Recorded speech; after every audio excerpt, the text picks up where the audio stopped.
भारत को कृषि प्रधान देश कहा जाता है। हमारी सभ्यता के मूल में खेत, फसल और किसान बसते हैं। किसान को अन्नदाता और मिट्टी को मां मानने की परंपरा आज भी हमारी संस्कृति का एक अहम हिस्सा है। लेकिन इस मां की सेहत आज बुरी तरह बिगड़ी हुई है। अब चिंता इस बात की है कि देश की धरती आज गंभीर बीमारी से जूझ रही है। देश की मिट्टी अपनी जीवंतता, उर्वरता और जीवन देने की क्षमता धीरे धीरे खोती जा रही है। एक स्टडी बताती है कि भारत की मिट्टी में नाइट्रोजन और ऑर्गेनिक कार्बन की भारी कमी हो चुकी है। ये वो पोषक तत्व हैं जिनसे उपज और मिट्टी की जीवन शक्ति तय होती है। दिल्ली स्थित centre for science and environment ने देश भर के मिट्टी की जांच के आंकड़ों का विश्लेषण किया और ये रिपोर्ट जारी की, जिसके नतीजे चौंकाने वाले आए।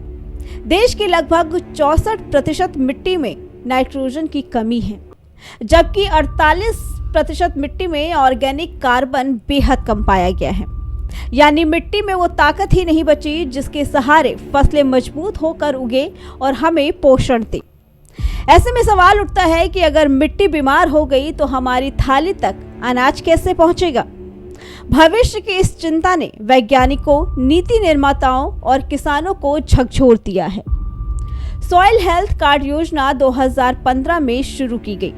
इस योजना का उद्देश्य देश भर की मिट्टी की जांच करना और किसानों को ये बताना था कि उनके खेत की मिट्टी में कौन सा पोषक तत्व कितना है। इसी योजना से मिले आंकड़ों का विश्लेषण CSC ने किया है। 2023 से 2025 के बीच 1 करोड़ से ज्यादा मिट्टी के नमूनों की जांच की गई और इसी के आधार पर ये रिपोर्ट तैयार की गई। पिछले कई दशकों में खेती मुनाफे की दौड़ में शामिल हो गई। किसान को लगता है कि ज्यादा उत्पादन करने के लिए ज्यादा खाद डालना जरूरी है। रासायनिक NPK खाद खेतों में बोरी भर भर कर डाली जा रही है, लेकिन समस्या ये है कि मिट्टी इसे अब सोख नहीं पा रही। असल में ये खाद मिट्टी की संरचना को ठीक करने के बजाय उसे नुकसान पहुंचा देती है। रासायनिक खाद पौधे को तो तुरंत ऊर्जा देती है, लेकिन मिट्टी की जड़ों में छिपे अदृश्य जीवन जैसे केंचुए, लाभदायक फफूंद, बैक्टीरिया को नष्ट कर देती हैं।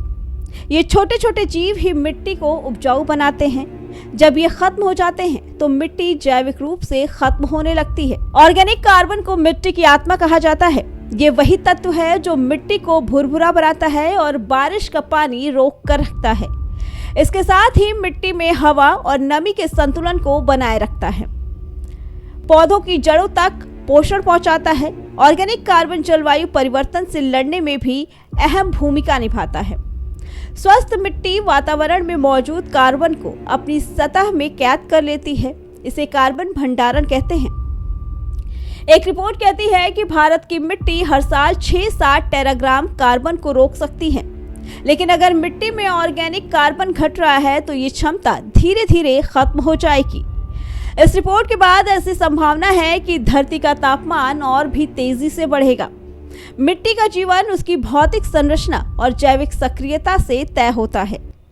संयुक्त राष्ट्र खाद्य और कृषि संगठन ने भी ये चेतावनी साफ दी है कि मिट्टी का मूल्यांकन तभी पूरा माना जाएगा जब उसकी भौतिक और जैविक स्थिति को भी शामिल किया जाए। देश में 14 करोड़ किसान परिवार हैं, लेकिन हाल के वर्षों में केवल 1 करोड़ किसान ही मिट्टी की जांच के लिए पहुंचे। यानी अधिकतर किसान आज भी मिट्टी की बीमारी पहचान नहीं पा रहे हैं। बायोचार बायोमास को विशेष तरीके से गर्म करके बनाया जाता है। इसकी खासियत ये है कि ये मिट्टी में पोषक तत्वों को रोक कर रखता है। इसके साथ ही ये पानी संग्रह करने की क्षमता बढ़ाता है। ये कार्बन को जमीन में स्थिर रखता है। हालांकि भारत में इसे बनाने से जुड़े नियम, मानक और प्रशिक्षण अब भी स्पष्ट नहीं हैं। साधन मौजूद हैं, पर जमीन तक नहीं पहुंच पा रहे हैं। कई राज्यों में इसे बढ़ावा दिया जा रहा है, पर देश की कुल कृषि भूमि का केवल 2% हिस्सा ही अभी तक जैविक है। उद्योग और बाजार की मांग अभी अनुकूल नहीं है। इसके साथ ही एक ही फसल बार बार बोने से मिट्टी थक जाती है। फसल चक्र के जरिए मिट्टी को पोषक तत्व फिर से मिलते हैं, लेकिन ये परंपरा भी अब तेजी से खत्म हो रही है। Bureau report, prime TV.